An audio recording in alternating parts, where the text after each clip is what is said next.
नमस्कार सभी लोगों को। मैं प्रदीप आप सबका फिर से स्वागत करता हूं अपने विद्यालय के YouTube channel study with ADG पर। दोस्तों, आज हम लोग क से लेकर ज्ञ तक इंग्लिश में सीखेंगे। इसकी जरूरत सबसे ज्यादा है क्योंकि अगर हमें एक बुक पढ़नी है, उसका प्रोनाउंसिएशन हमें पता होना चाहिए और उसका उच्चारण क्या होगा ये जानने के लिए बहुत ज्यादा जरूरी है कि हमें इसके स्वर और व्यंजन, जो भी कॉन्सोनेंट और वॉवेल्स हैं इंग्लिश में और हिंदी में, वो हमें पता होने चाहिए। तो चलिए बिना समय बर्बाद किए हम लोग स्टार्ट करते हैं। बच्चों से मैं अपने कहूंगा कि आप लोग कॉपी और पेन अपने साथ जरूर रखें। इसको अपने होमवर्क की कॉपी में नोट डाउन करना है, अच्छे से कंठस्थ करना है, याद करना है। और जब भी आप स्कूल आए तो आप इस पोजीशन में होने चाहिए कि आपसे जब पूछा जाए तो आप बता सकें। पढ़ाई एक दिन का विषय नहीं है, एक लंबा प्रक्रिया है। प्रतिदिन हमें थोड़ा थोड़ा सीखना है, सीख कर अपने घर वालों को भी बताना है। घर वालों को क्यों बताना है? बिकॉज जब आप घर वालों को बताएंगे तो आपका रिवीजन हो जाएगा। फर्दर जब आप स्कूल आएंगे तो आपसे आपके टीचर पूछेंगे, अध्यापिकाएं पूछेंगी, जो टीचर्स हैं, मैम जी, लोग जो हैं वो आपसे पूछेंगे और आप बता पाने में सक्षम होने चाहिए। तो चलिए हम लोग स्टार्ट करते हैं आज का सेशन, आज का क्लास। सबसे पहले तो देखेंगे आ ई का जो उच्चारण है वो किन किन अक्षरों से इंग्लिश में कैसे उसका पूरा उच्चारण तय होता है। तो सबसे पहले ऊपर जो आपके सामने दिखाई पड़ रहा होगा, अ लिखा हुआ है। अ को ए से दिखाते हैं। अ हमेशा ए से सिंबलाइज होता है।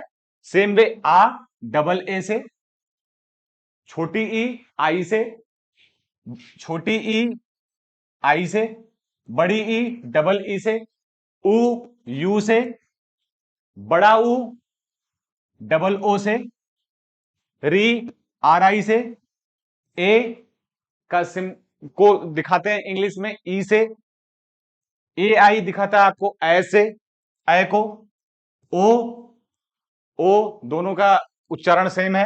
अ ए यू, अंग ए एन और अह ए एच। एक बार फिर से देखते हैं। ए से अ, डबल ए से आ, आई से ई, बड़ा ई डबल ई, उ यू, बड़ा उ डबल ओ, री are I, A E, A I, O O, A you, औ ए एन, अंग अह ए एच। सेम वे क पे आते हैं। बहुत जगह पे के ए से क दिखाते हैं, बट सही चीज यह है कि के से क होता है, के एच से ख होता है। अगर किसी ने के ए लिखा हुआ है तो आप इसको का पढ़ेंगे। बहुत जगह पे आपको के ए से क, के एच ए से ख ये लिखा हुआ मिलेगा, लेकिन वास्तविकता यह है कि के ए का पढ़ना है आपको। कुछ अपवाद रहती हैं, इंग्लिश में बहुत सारी चीजें अपवाद रूप में रन करती हैं, उस पर हमें नहीं जाना है। जैसे अमन अगर बात करें तो ए एम ए एन होता है।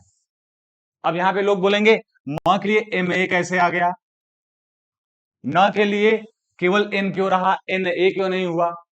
तो आप अपने आपको कंफ्यूज नहीं करेंगे। बहुत सिंपल वे में जो चीज लिखी गई है बस उतना याद करिए। बहुत ज्यादा इसकी गूढ़ता में नहीं पढ़ना है क्योंकि इंग्लिश बहुत अपवादों पे रन करता है और इसमें हमें परेशान नहीं होना है। इसको हमें याद करना है जो चीज यहां पे दी गई। के से क हुआ आपका,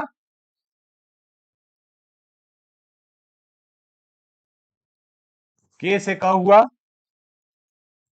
के से क, के एस से ख, जी से ग, जी एस घ, अंग एन जी ए अंग, सी एच च, सी डबल एच छ, जे से ज, जे एच झ, इया एन वाई ए, एन वाई ए इया, टी से ट, पी एच से ठ, डी से ड, डी एच से ढ और अड़ होता है एन से।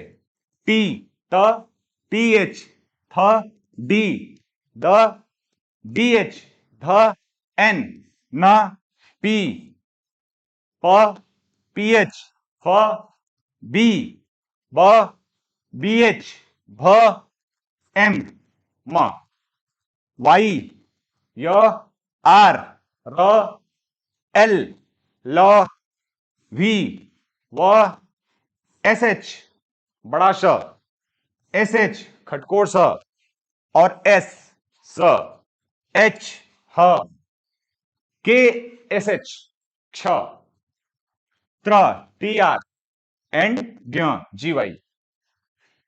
अगर आपको इन सब में ए लगा दिया जाए और लगा के पढ़ना है तो उसमें आप के ए, के एच, ए सब में ए लगा देंगे, लेकिन उसकी जरूरत नहीं है। आप बस इतना समझिए, आपको उच्चारण पता होना चाहिए। इंग्लिश पढ़ने के लिए सबसे पहली बेसिक चीज यही है, अगर आपको बुक पढ़नी है। इसके बाद हम 12 खड़ी देखेंगे। अपनी नेक्स्ट क्लास में हम लोग 12 खड़ी देखेंगे, जिसको ककहरा कहा जाता है हिंदी में, 12 खड़ी भी कहा जाता है। इसको हम याद कर लेंगे। पहली चीज ये है, दूसरी चीज है ककहरा। अगर आपको याद है, आप इसमें पारंगत हैं, तो आप बुक बहुत आसानी से पढ़ पाएंगे। आप सबसे रिक्वेस्ट है कि प्लीज इसको नोट डाउन करिए अपनी होमवर्क की कॉपी में, और इसको बहुत अच्छे से याद करिए, बहुत अच्छे से एक एक एक एक करके कॉन्सेप्ट वे में समझिए कि जिसका जो उच्चारण आ रहा है। आप देखेंगे बी, बी और ब दोनों एक जैसा है लगभग। बी, ब में बड़ी ई की मात्रा लगा के बी बना हुआ है, तो वहां से केवल ब उठता है। सेम वे इसको कॉन्सेप्ट वे में अपने अंदर डालना है। और जब भी आप स्कूल आएंगे, आप इस स्थिति में होने चाहिए कि आपसे अगर पूछा गया कि आप इया की स्पेलिंग बताइए, आप बता पाने में सक्षम होने चाहिए कि NYA सर। होपफुली आपको ये क्लास समझ में आया होगा। मैं बहुत एफर्ट दे रहा हूं आप लोगों को बेस्ट प्रोवाइड करने के लिए। अगर आप लोगों को क्लास नहीं समझ में आ रही है, लग रहा है कि मैं बहुत तेज पढ़ा रहा हूं, तो प्लीज मुझे डिस्क्रिप्शन में बताइए कि सर थोड़ा स्लो करिए, मैं स्लो करूंगा।